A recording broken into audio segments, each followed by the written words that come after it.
अनुपात के 9 number video के बारे में। तो आइए दोस्तों, यदि क्वेश्चन है बी, सी, डी और ई के वेतन क्रमशः 2:3:4:5 के में है, तो उनके वेतन में क्रमशः 20%, 30%, 40% और 50% की वृद्धि की गई है। यदि डी का बढ़ा हुए वेतन रुपए में 560 रुपये है, जी हाँ दोस्तों, जो कि रुपए में दिया हुआ वो आपको रेशियो में दिया हुआ था और परसेंटेज में।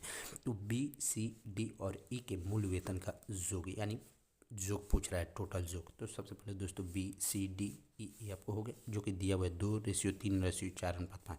जब भी दोस्तों वृद्धि की बात की जाए तो ये इसमें आपको सीधे 100 मान लीजिए। तो 200 का 20%, 240, 300 का 30%, 390, 400 का 40%, 560। कैसे दोस्तों? तो 400 का 40% कितना हो जाएगा? 40/100। ये आपको हो जाएगा 100 चौका 400, तो 40 चौका 160 और 400 में 160 जोड़िएगा, ये आपको 560 रुपये गए। इस तरह दोस्तों 500 का 50%, ये आपको 750 हो गया, जो कि पूछ रहा है दोस्तों। तो अब इन चारों का जो कितना दिया हुआ है 560, जो कि डी का मान डी का दिया हुआ है, जो कि दिया हुआ है डी का बढ़ा हुआ वेतन समय रुपए में 560 है। तो डी का वैसे 560 है, जिसका बढ़ा हुआ वेतन 560 है, तो 1 रुपये यानी 1 गुना है। तो अब पूछ रहा है दोस्तों बी, सी, डी और ई के वेतन मूल वेतन का जो कितना है। तो बी, सी, डी, तो बी का मान 200, सी का मान 300, डी का मान 400 और 500 यानी 1400। 2 3 5 4 9 5 14, या फिर 1400 आंसर हो जाए। तो कैसा लगा दोस्तों वीडियो? उसी तरह दोस्तों एक ये वाला क्वेश्चन जो कि काफ़ी ज़्यादा इंपॉर्टेंट है।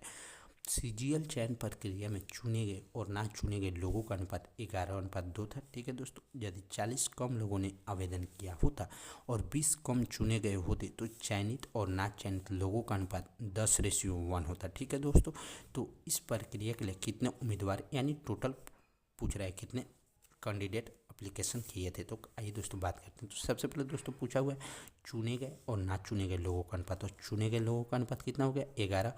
ऐसे प्रश्न को दोस्तों आप तुरंत ही x मान लीजिए, और ना चुने गए का अनुपात कितना तो है 2x। जहाँ दोस्तों चुने गए का 11x, ना चुने गए 2x, तो ये आपको टोटल हो जाएगा कितना? 13x, ये आपको टोटल हो गया। अब बात करते हैं दोस्तों 40 कम लोगों ने आवेदन किया यानी टोटल में से, तो टोटल नया में हो जाएगा 13x - 40। ठीक है दोस्तों, जो कि और 20 कम चुने गए होते।